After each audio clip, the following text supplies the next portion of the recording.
The movie starts with a man tracking the movement of the President of the United States of America. He seems eager, almost as if he's restless, as if he has a task he needs to complete. The scene shifts to the airport immigration office where many people stand in a queue awaiting their turn. This mysterious person is also there. He is nervous, looking here and there, fidgeting with what seem like two pieces of rocks. Just his presence there seems to make the lady in front of him nervous and tense. Not long after, the police come and escort him outside the office. There, they carefully inspect his belongings and perform a cavity search. To their surprise, despite his irregular behavior, he has nothing illegal or contraband on him. On further inquiry, they find out that he is autistic. This is probably the cause of his strange behavior and jittering hands. Mr. Khan is traveling to Washington, D.C., but because of the police inspection, he misses his flight. The next flight is scheduled in 7 hours, but he has no money on him. The police ask him why he is so eager to go to Washington, D.C., to which he says he has to go meet the President of the United States of America and deliver to him a message. The message being, "My name is Khan and I'm not a..."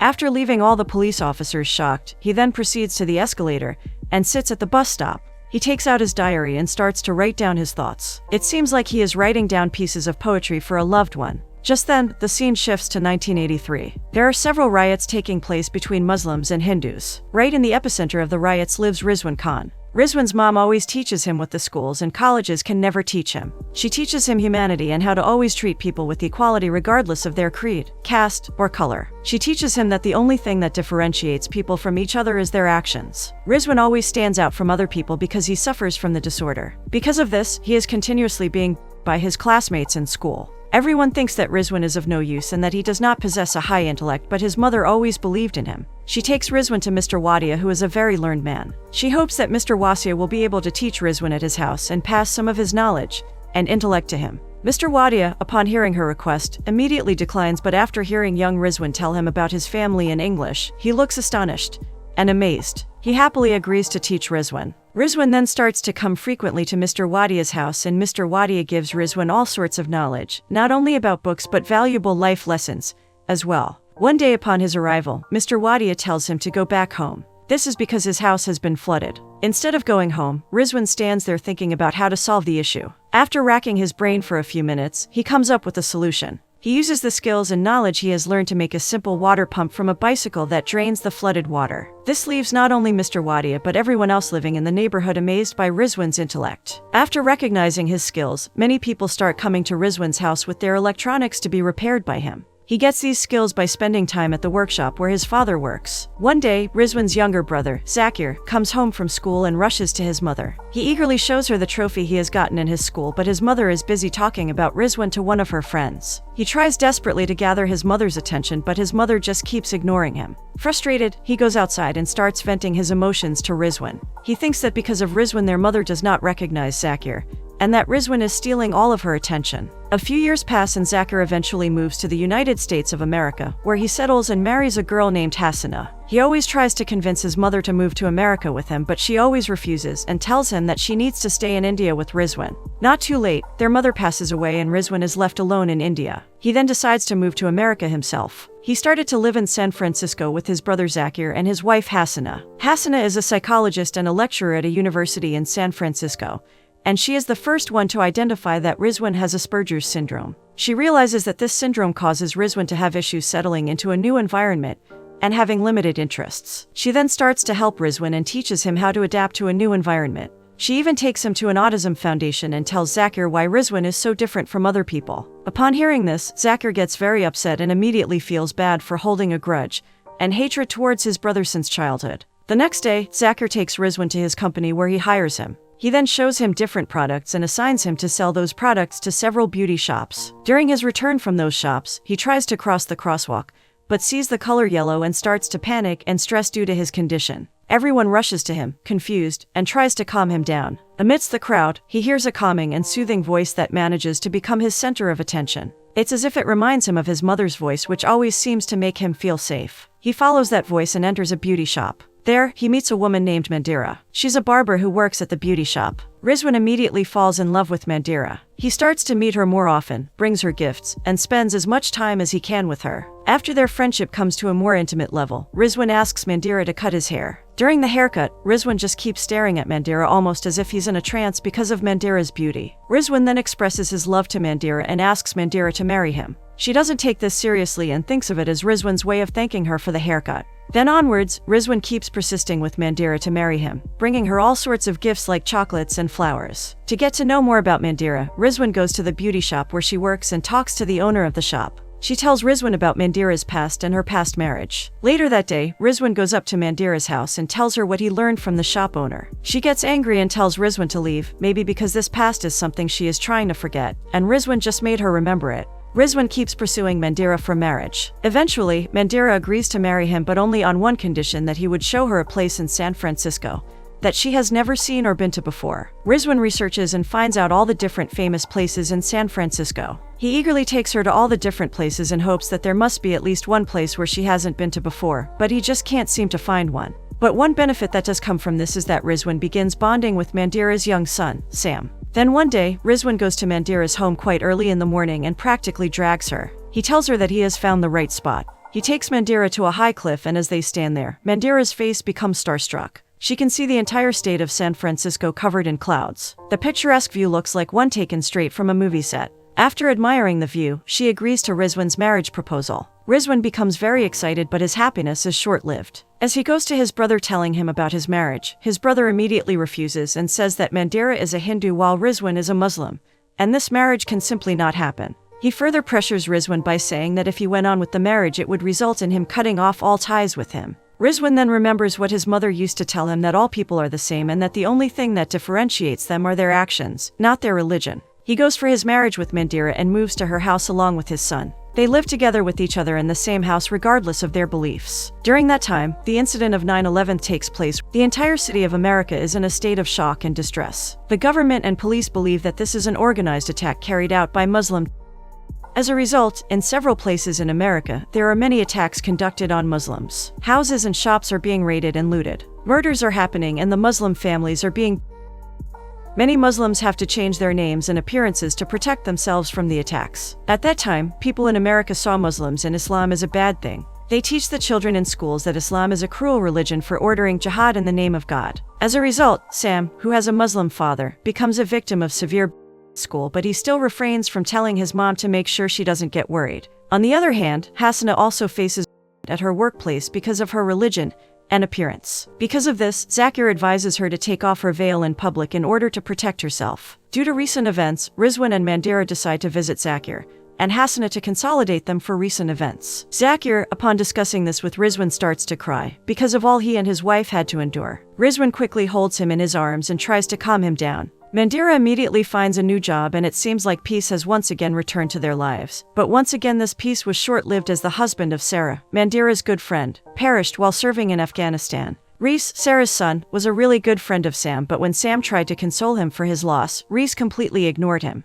This was probably because Reese held Muslims responsible for the demise of his father. Then onwards he started ignoring Sam while Sam kept pursuing him. Then one day after school, Sam confronts Reese in a football field and demands he talk to him. They are talking, when suddenly, the seniors comes in and starts chasing Sam. He tries his best to get away, but he is no match for the seniors. The scene shifts to Mandira and Rizwan rushing Sam to the hospital. Sam is immediately rushed to the ER where the doctors desperately try to revive him. Unfortunately, the trauma from the football has caused his spleen to rupture, and now his heart is failing. The doctors fail to save Sam and he passes away as a result of the attack. The police tells Mandira that this incident was a result of a racially charged hate crime. Mandira, unable to accept the fact that his son passed away, goes to the same football field where he was murdered. There, she meets Rizwan and starts screaming at him. She tells him it was a mistake marrying him in the first place, and that she would still have her son if she hadn't married him. In the heat of the moment, she tells Rizwan that she is leaving him. Rizwan, confused and worried, tells her that he will be the one leaving as he does not want her to go through any more pain. She then gets more emotional and tells him that if he wants to prove his innocence, he should go to the President of America and tell him that he's not a...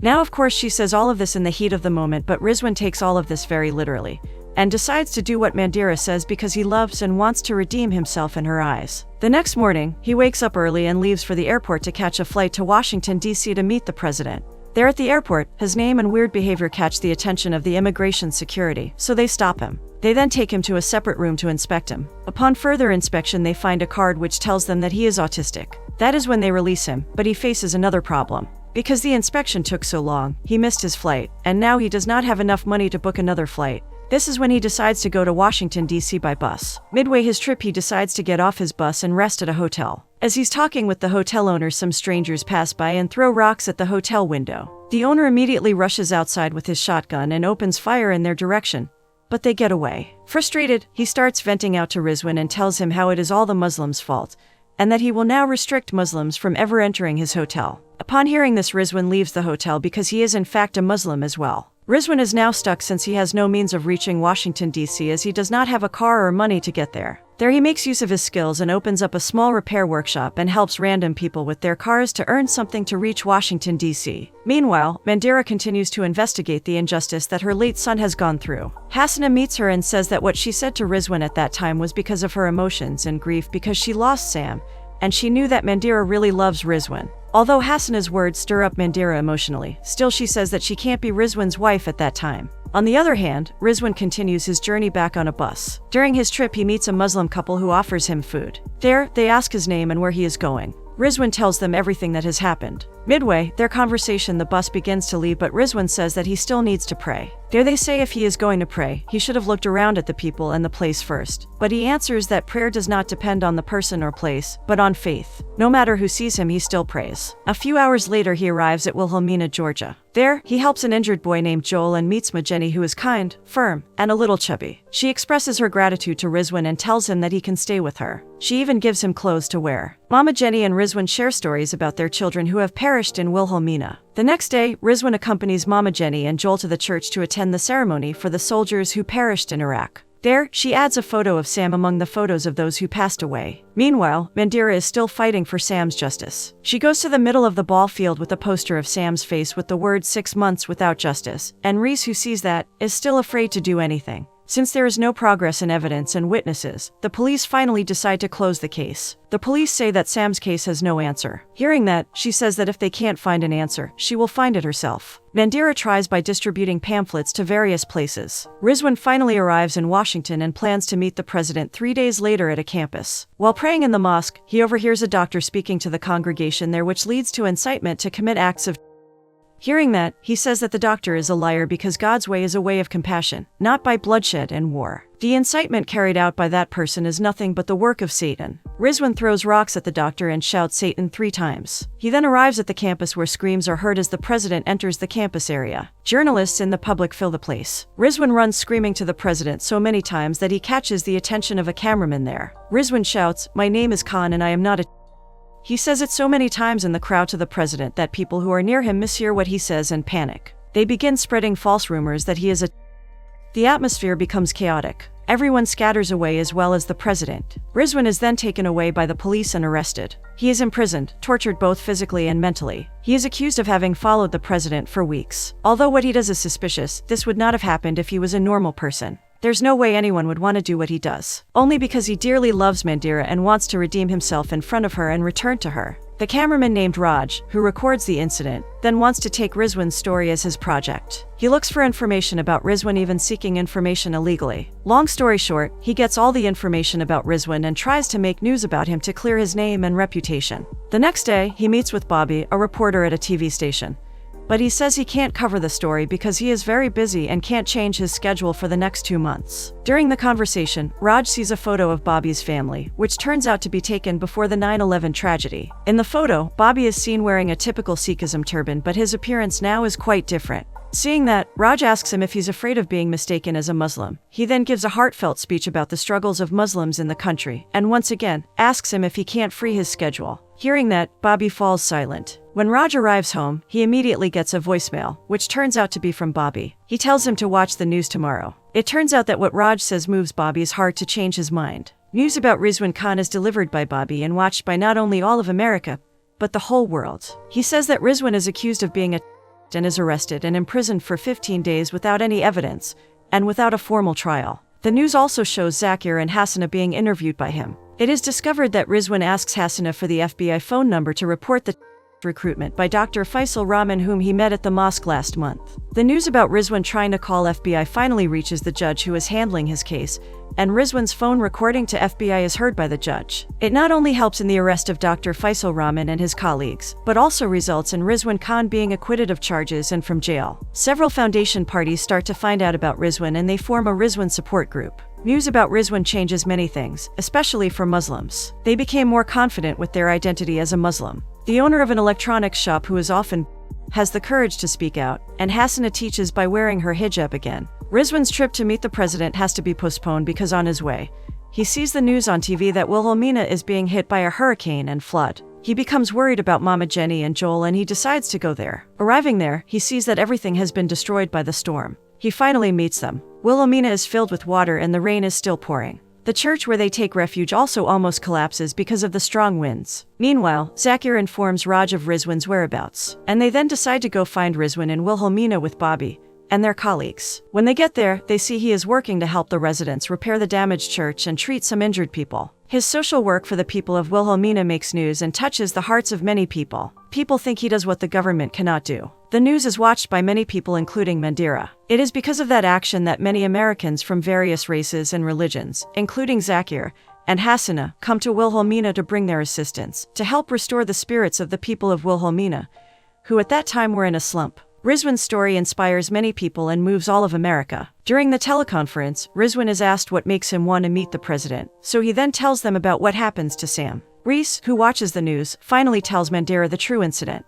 The perpetrators of violence against Sam are arrested, including Reese. Finally, this time, she can let her son go. Then she decides to go find her husband in Wilhelmina. Just as Rizwan is about to continue his journey to meet the president, Mandira comes to meet him. He then walks towards her, but before he even says a word, suddenly, he is stabbed by Dr. Rahman's men, who also came to Wilhelmina. Rizwan is rushed to the hospital. Simultaneously, a new president is elected. Rizwan, who has now been discharged from the hospital, does not want to go home because he has not met the president yet, who at that time is making his first state visit speech. When he and his family arrive, it is reported that the president has already left. Not only Rizwan, but Rizwan's supporters are also disappointed because Rizwan fails to meet the president again. But their disappointment only lasts a moment because the new president wants to meet him. The Secret Service then escorts the president, who comes back to the location. The security fence is opened and Rizwan is invited to come forward and meet directly with the president.